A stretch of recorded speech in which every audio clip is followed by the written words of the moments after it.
Welcome back, sailors. This is the captain, and welcome to the Bruise News. We just got finished with UFC on ESPN2. The main event was absolutely crazy. In one of the first fights, we had Paul Craig. He won his fight by third round decision. It was a triangle choke. Moving on, we had the Karate Hottie winning her fight by unanimous decision. Then we had Jack Hermanson actually defeating David Branch, which was surprising to me. He ended up winning his fight by first round submission by guillotine choke.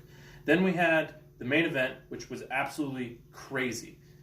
We had Edson Barboza versus Justin Gaethje. And Gaethje was one of those guys who I didn't really think stood a chance too much against Edson Barboza, just because Edson, he really puts the heat on you quick. He throws lots of heavy leg kicks, heavy head kicks.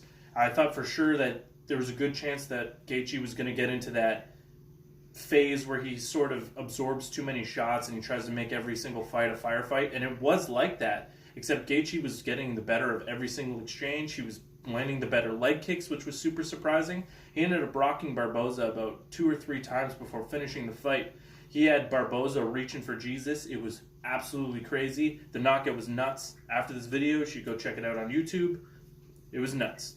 Moving on, UFC 238, we got an announcement that Henry Cejudo is going to be fighting against Marlon Moraes. That fight is in April, I believe, late April. It's an interesting fight because the UFC has been talking about dissolving the flyweight division for a while now, and it sort of solidifies that idea that's the idea that they're going with after Dillashaw had been sent down to kind of kill the division, and now that Cejudo's got his shot at the 135 title after Dillashaw has effectively relinquished his title. We still don't know what's going on with that. We just know that the UFC and USADA will be able to extend that 1-year ban to 2 years.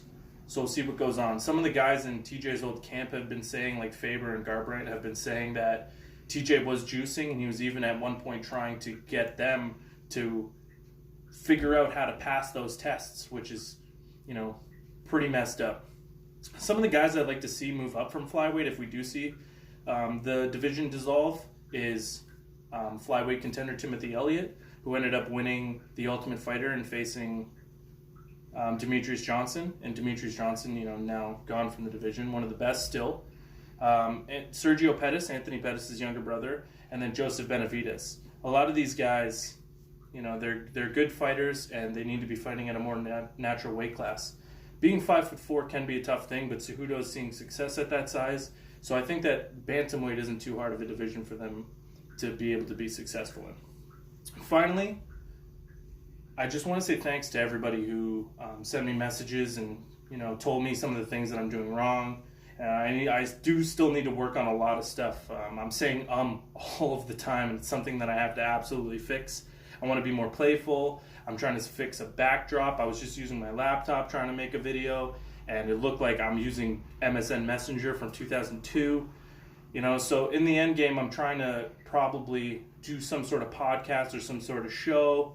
We want to get there. We want to get a better camera. We want to be able to do this, do that. But the main point is that we get the reception that we need, and that all starts with people giving me their opinions back and learning from my mistakes and learning how to do this a lot better. So it's a work in progress, and I thank everybody who's subscribing and everybody who's watching and sharing and all that stuff. I appreciate absolutely everything that you guys are doing for me.